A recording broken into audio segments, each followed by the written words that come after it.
to Complete Chiropractic Healthcare, www.pitchingdoc.com, the website of Dr. Greg Arnold. Today we're going to be discussing my March 8th, 2015 newsletter, part 2 of my 3-part series, dispelling certain pitching mechanics myths that are still taught.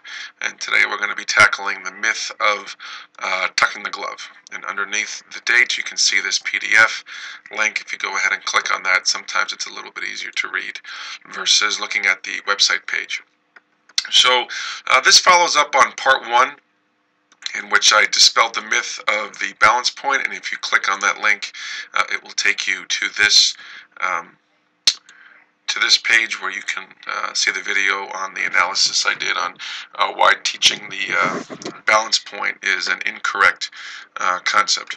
So what we're going to discuss today is the issue about tucking the glove. And just like with the balance point, I was also taught to tuck my glove when I was growing up and pitching in baseball academies and on teams and whatnot. But in 2001, there was a study done in the Journal of Biomechanics, shoulder joint movement of the non-throwing arm during baseball pitch, comparison between skilled and unskilled. And what they found, most importantly and most surprisingly, was that they found that pitchers who were regarded as highly skilled actually had less glove movement during the pitching motion, and this was their conclusion.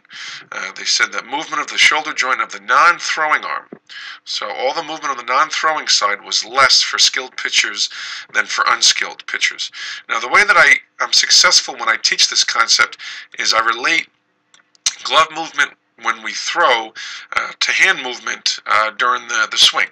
And what we see is that during the swing, we see that the less our hands move, the more consistent the mechanics of the swing. So I try to bring that to when I teach pitching or throwing, is that just as steady hands produce a steady swing, a steady glove produces a steady throw. And what's really important is that when we teach someone to tuck the glove, we're actually introducing more movement into the throwing motion, which is going to result in a greater chances of an inconsistent throw. So just as in any other athletic movement, we try to minimize how much we move to perfect the motion. We want to do the same thing with the glove. So what we're going to do right now is take a look at a video of a pitcher throwing. So we're going to go ahead and look at him in fast motion a couple times. And what we see is that our eyes have been playing tricks on our brain all these years. So if we go ahead and slow this down, and we see this pitcher come down to foot strike, we'll see that the glove is just about chest high. It's right where the letter, where the number 4 is with the circle.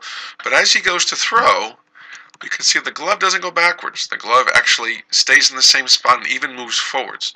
So what we thought was happening where the glove was moving backwards during the pitching motion and the throwing motion was actually the opposite. And what happens is that the body actually moves toward the glove. And you can see how close the 2 circles are together. There's not a lot of glove movement during this throw, which then allows him to have very good upper body posture, eyes level, back straight, what we try to talk about throwing out and not throwing down. But we also have very good glove control, which then helps produce a more consistent release point. So let's go ahead and look one more time. As the leg is lifted, the hips lead, no balance point, coming down to the foot strike position, looking over the front elbow to stay closed, hips open naturally in the lower body, and then as we turn to throw, we see the less the glove moves, the better upper body posture we create.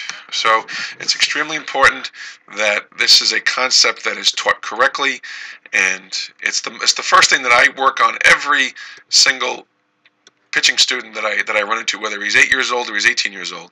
If the glove is not steady, the upper body will be out of position, and if the upper body is out of position, the release point will be inconsistent.